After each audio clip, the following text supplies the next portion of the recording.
Welcome to another episode of News Daily. آج ہم آپ کو سلطنت عثمانیہ کے ایک بہادر ایڈمرل کے بارے میں بتائیں گے جو کہ باربروسا کے نام سے مشہور ہیں۔ ان کا اصل نام خیر الدین تھا۔ ان کے 4 بھائی تھے، اسحاق، عروج، الیاس اور خضر۔ آپ 1470 کی دہائی میں لیسبوس جزیرے پر اپنے مسلمان ترک باپ یعقوب آغا کے ہاں پیدا ہوئے۔ ان کے ددیال ترک تھے جبکہ ننیال یونانی تھے۔ ان کا اصل نام خضر یعقوب خیر الدین تھا اور عربی میں ان کو سلطان سلمان نے جو اعزازی نام دیا تھا وہ خیر الدین تھا۔ خیر الدین جس کے لفظی معنی دین کی بھلائی ہے۔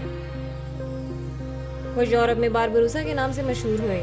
یہ نام الجیریا میں ہسپانویوں کے ساتھ لڑائی میں اپنے بڑے بھائی کی شہادت کے بعد وراثت میں ملا، جس کا مطلب ریڈ بیئرڈ ہے۔ خیر الدین باربروسا کا کیپری قلعے پر اب بھی عثمانی ایڈمرل کا نام لکھا ہوا ہے جس نے 1535 میں جزیرے پر قبضہ کیا تھا۔ 1535 کے بعد ترک کیپری سے چلے گئے، لیکن ایک اور مشہور عثمانی ایڈمرل ٹورگوت ریس نے 1553 میں جزیرے اور قلعے دونوں پر دوبارہ قبضہ کر لیا۔ 1534 میں خیر الدین باربروسا نے استنبول سے 80 بحری جہازوں کے ساتھ سفر کیا اور اپریل میں اس نے ہسپانویوں کے ساتھ جنگ کرتے ہوئے کورون، پیٹرس، لپانٹو پر دوبارہ قبضہ کر لیا۔ جولائی 1934 میں انہوں نے اسٹریٹ آف مینیسیا کو عبور کیا اور کلیبرین ساحلوں پر چھاپا مارا۔ لیجو کلیبریا کے ساتھ ساتھ سان لوڈیسو کے قلعے کے ارد گرد کافی تعداد میں جہازوں پر قبضہ کر لیا۔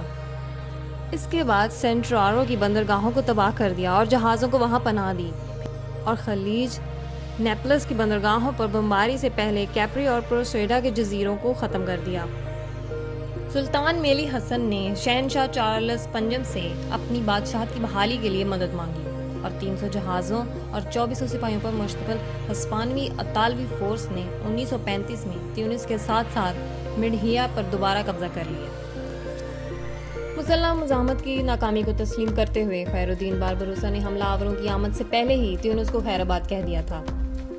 جزیرے کے محاصرے کے دوران بڑے پیمانے پر تباہ ہونے کے بعد بحیرہ ٹائرین سمندر میں سفر کیا، جہاں انہوں نے بندرگاہوں پر بمباری کی، ایک بار پھر کیپری میں اترے اور ایک قلعے کی تعمیر نو شروع کی۔ اس کے بعد وہ الجیرس گیا، جہاں سے انہوں نے اسپین کے ساحلی قصبوں پر چھاپا مارا، میوکا اور مینوکا کی بندرگاہوں کو تباہ کیا، کئی ہسپانوی اور جنوز جہازوں پر قبضہ کیا اور مسلمان غلاموں کو آزاد کرایا۔ ستمبر 1935 میں انہوں نے الجیریا کے شہر ٹریلمسن پر ایک اور ہسپانوی حملے کو پسپا کر دیا۔ 1936 میں خیر الدین باربروسا کو واپس استنبول بلایا گیا تاکہ 200 جہازوں کی کمان سنبھال سکیں، کیونکہ ہیبسبرگ کنگڈم آف نیپلز پر بحری حملہ کرنا تھا۔ جولائی 1937 میں وہ اٹلی کے ایک شہر اوٹرانٹو پر اترے اور اس شہر کے ساتھ ساتھ کیسٹرو کے قلعے اور اپولیا کے شہر اوجینٹو پر بھی قبضہ کر لیا۔ اگست 1937 میں لطفی پاشا اور خیر الدین باربروسا نے ایک بہت بڑی عثمانی فوج کی قیادت کی جس نے جمہوریہ وینس سے تعلق رکھنے والے 8-9 جزیروں پر قبضہ کر لیا۔ اسی سال خیر الدین باربروسا نے یونان کے جزیرے کورفو اور اٹلی کے علاقے کالابیریا پر چھاپا مارا۔ ان نقصانات کی وجہ سے وینس نے پوپ پال سوئم سے عثمانیوں کے خلاف ہولی لیگ کا انعقاد کرنے کو کہا۔ فروری 1538 میں پوپ پال سوئم نے عثمانیوں کے خلاف ہولی لیگ کو جمع کرنے میں کامیابی حاصل کی۔ یہ لیگ عیسائی ریاستوں کے اتحاد سے بنی تھی۔ باربروسا نے ستمبر 1538 میں یونانی شہر پرویزا کی جنگ میں ان کے مشترکہ بیڑے کو شکست دی، جس کی کمان اینڈریا ڈوریا نے کی تھی۔ اس فتح سے بحیرہ روم پر اگلے 33 سالوں تک ترکی کا غلبہ رہا۔ 1539 کے موسم گرما میں خیر الدین باربروسا نے یونان کے مزید 4 جزیروں پر قبضہ کر لیا اور ہسپانویوں سے کیسٹل نووا کو دوبارہ چھین لیا، جنہوں نے اس قلعے کو پرویزا کی جنگ کے بعد عثمانیوں سے چھین لیا تھا۔ خیر الدین باربروسا نے بعد میں آئیونین اور ایجین سمندروں میں باقی مسیحی چوکیوں کو اپنے قبضے میں لے لیا۔ وینس نے بالآخر اکتوبر 1540 میں سلطان سلمان کے ساتھ ایک امن معاہدے پر دستخط کیے، جو ترکی کے علاقائی فوائد کو تسلیم کرنے اور 3 لاکھ سونے کے سکے ادا کرنے پر راضی ہوئے۔ 1540 میں ہی شہنشاہ چارلس پنجم نے خیر الدین باربروسا سے رابطہ کیا اور اسے اپنے ایڈمرل ان چیف کے ساتھ ساتھ شمالی افریقہ میں اسپین کے علاقوں کا حکمران بنانے کی پیشکش کی، لیکن اس نے انکار کر دیا۔ اکتوبر 1541 میں چارلس نے خود الجیرس کا محاصرہ کیا اور مغربی بحر روم میں عیسائی جہاز رانی کے خطرے کو ختم کرنے کی کوشش کی۔ اس معاملے پر اینڈریا ڈوریا، جن کے پاس بیڑے کی کمان تھی، اور ہرنان کورٹس، جنہیں چارلس نے مہم میں حصہ لینے کے لیے کہا تھا، دونوں نے شہنشاہ کا ذہن بدلنے کی کوشش کی لیکن ناکام رہے۔ بالآخر ایک پرتشدد طوفان نے چارلس کے لینڈنگ آپریشن میں خلل ڈال دیا۔ اینڈریا ڈوریا اپنے بیڑے کو کھلے پانیوں سے لے گیا تاکہ ساحل پر تباہ ہونے سے بچ سکیں، لیکن بیڑے کا بیشتر حصہ الٹ چکا تھا۔ 1543 میں نیس کے محاصرے میں خیر الدین باربروسا کے بیڑے نے فرانسیسی فوج کے ساتھ مل کر شہر پر قبضہ کیا۔ خیر الدین باربروسا فرانس کی مدد کے لیے مارسیل کی طرف بڑھا۔ سلطنت عثمانیہ کا ایک اور اتحادی مغربی بحر روم میں 210 بحری جہاز، 100 دیگر جنگی جہازوں کے ساتھ 14,000 ترک فوجوں کو لے کر گیا۔ اس طرح مجموعی طور پر 30,000 عثمانی فوجیں تھیں۔ راستے میں اسٹریٹ آف مسینا سے گزرتے ہوئے اس نے ریجو کلابریا کے گورنر سے کہا کہ وہ اپنا شہر اس کے حوالے کر دے۔ گورنر نے توپ کے فائر سے جواب دیا، جس سے 3 ترک ملاح ہلاک ہو گئے۔ خیر الدین باربروسا نے اس جواب سے ناراض ہو کر محاصرہ کر لیا اور شہر پر قبضہ کر لیا۔ خیر الدین باربروسا نے فرانس کے بادشاہ کی جانب سے 5 اگست 1543 کو نیس کا محاصرہ کرنے اور شہر پر قبضہ کرنے سے پہلے کئی اطالوی اور ہسپانوی جزیروں اور ساحلی بستیوں پر چھاپے مارے۔ 1544 کے موسم بہار میں باربروسا نے ایک اور ہسپانوی اطالوی بیڑے کو شکست دی اور نیپلز کی حکومت پر حملہ کیا۔ اس کے بعد وہ اپنے 210 بحری جہازوں کے ساتھ جنیوا گئے اور شہر پر حملہ کرنے کی دھمکی دی جب تک کہ وہ ترک تھریس کو آزاد نہ کر دیں، جو جنوسی جہاز پر غلام کی حیثیت سے خدمات انجام دے رہا تھا۔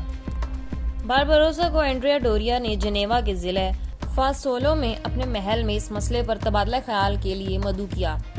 دونوں ایڈمرلوں نے 3,500 سونے کے سکوں کے بدلے ترک تھریس کی رہائی پر بات کی۔ باربروسا نے جنوبی فرانس پر مزید ہسپانوی حملوں کو کامیابی کے ساتھ پسپا کیا، لیکن چارلس پنجم اور سلیمان کے 1544 میں جنگ بندی پر رضامند ہونے کے بعد اسے استنبول واپس بلا لیا گیا تھا۔ مئی 1544 میں ایل سینٹ مارگری کی بندرگاہ سے پروانس کو چھوڑنے کے بعد جمہوریہ جنیوا نے اسے دوسرے جنوز شہروں کو مزید حملوں سے بچانے کے لیے کافی رقم بھیجی۔